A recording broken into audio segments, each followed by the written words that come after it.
Hi everyone, and welcome to today's session of Step Afrique Leadership Circle.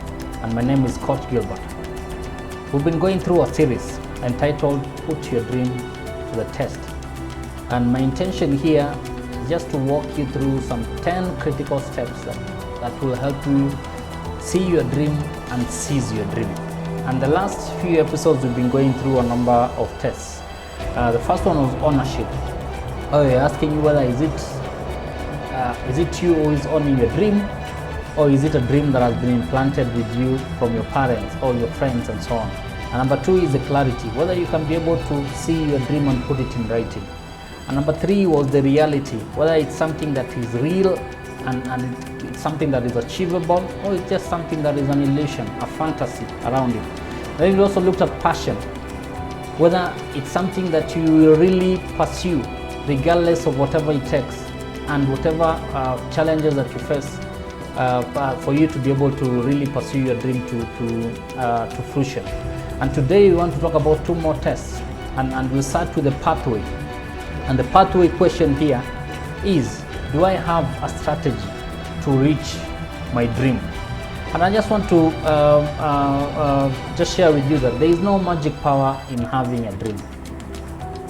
You can't just wait for it. You have to work for it. There is no magic power in having a dream, but you can't just wait for it, but you have to really work towards achieving it. And let's look at some of the ways on how you can be able to secure your dream, especially from a plan perspective. And number 1 is you need to state all your positions. You need to state your current position, which is where you are right now.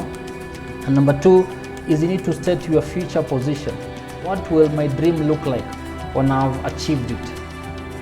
And number 3, you have to state the position in between. What steps must I take to get from one present position to my future position? And these actually, once you ask yourself these 3 questions, it gives you a perspective in terms of what's your positions. What are your positions? Number 2 is examine all your actions. And here we are looking at the difference between a dream and a fantasy or a wishful thinking is what you do today or what you do on a day-to-day. So you must examine your action. If you want to achieve your dream, then there has to be some actions every day. Remember, we talked about in a previous episode, we talked about these guys who always brings excuses. This is not the right time. I have to get this degree. I have to prepare this and this. So all these are excuses. You have to really examine all your actions for you to achieve your dreams. So if you want to achieve your dream, you cannot allow yourself to be one of those guys who procrastinate and really wait for the right time. But you have to really ensure that you examine your actions. Number 3 is consider all your options. And what are we talking about here? There's a quote by Winston Churchill which says, however beautiful the strategy, you should occasionally look at the results. And here what you're talking about here is just for you to be able to ensure that you do a quick check at every milestone for you to be able to understand that these options are actually the best. If the options are not the best, then you are at liberty to change those options and use another option so that you can be able to achieve your dream. The other one is utilize all your resources. Remember, this is your dream, and if you have to achieve it in your lifetime, and if you believe in it, then you have to utilize all your resources. Then we have removed all your non-essentials. A number of us are stuck into the cycles of mediocrity and average because there are things in our lives that we don't have the power or the energy to be able to remove them because they are non-essentials and they are blocking you from moving from one step to another. But we keep on moving into that cycle because we don't want to make a decision to really move forward and leave them as non-essentials in our lives. Then number 5 is embrace all your challenges. Remember, we talked about in the last episode that there will be challenges, there will be disappointment. The time will not necessarily take the time that you envisage. So you really need to ensure that you embrace all these challenges and move forward. So the 6 critical things that you need to be able to consider so that you can secure your dream from a pathway perspective is, number 1 is state all your positions, your future, your present, your in-between. Examine all your actions. consider all your options, utilize all your resources, remove all your non-essentials, and embrace your challenges. And this is the only way that you can be able to create a proper pathway, a proper plan that will enable you move to the next level. Let's look at the next question. And you need to ask yourself, which is the people question. And here we're looking at how, if you ask yourself, have I included the people I need to realize my dream?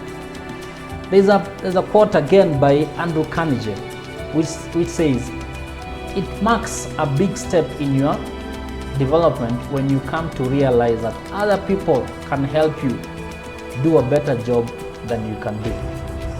There's also another quote by Chris Hodges, which says, a dream is a compelling vision that you see in your heart that is too big to accomplish without the help of others. Remember, we talked about a dream should not be too big, but it should be too big for you.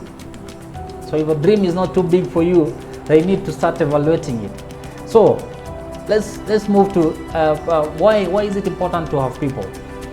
Number one is why is the people aspect so important? Number one is some people have a dream but no team. What happens to their dream? Then their dream is impossible. Then we have these people who have a dream but have a bad team. Then what happens to their dream is a nightmare. Then we have some people who have a dream and are building a team. So what happens to their dream? Their dream has a potential to be achieved. But then we have those people who have a dream and have a great team, and their dream is inevitable. There is no way that it cannot be achieved because they have a dream and they have a great team to be able to support them to achieve it. So it's not just enough to have a dream, but you must also have a dream team. Let's talk about now, what are the qualities of your dream team? What are these qualities of the qualities that you need to be able to ensure that you put in place for you to say that you have a dream team? Number one is your dream team includes people who inspire you. People who inspire you should be in your dream team. Number two is your dream team includes people who are honest with you, who can be able to tell you that this is not right, this is the right direction, and so on. Number three is your dream team includes people whose skills complement you. So one is people who inspire you. Number two, people who are honest with you, and people who complement you. So how then do you move to the next level of transferring the dream? Remember, the leader discovers the dream and then finds the people. Then the people finds the leader and then finds the dream. So ideally, it's you who discovers the dream, find the people, then the people will find you, and then now find your dream. Then now, definitely that transferring process will be easy. So how does the transferring process happen? Number one is the transferring process happens logically. How logical is by communicating a realistic understanding of the present situation. So as a leader, you have to communicate the realistic understanding of the present situation, and also by providing a sound strategy towards achieving that dream. Number two is a dream is transferred emotionally. How? Is by you as a leader, show them, that is your team, the dream from your perspective. You need to show them the dream from your perspective, then show them your heart. Remember, when they see your heart, they see hope. So sharing your hope tells the story of your dream, and which is actually then connects to the emotional aspect. And then the last one in terms of how do you transfer your dream is you have to transfer your dream visually. And how is people do what people see.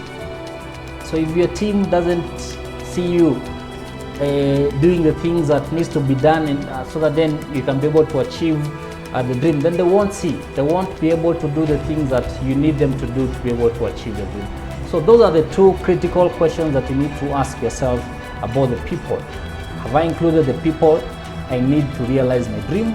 And about the pathway in terms of, do I have a strategy to reach out my dream?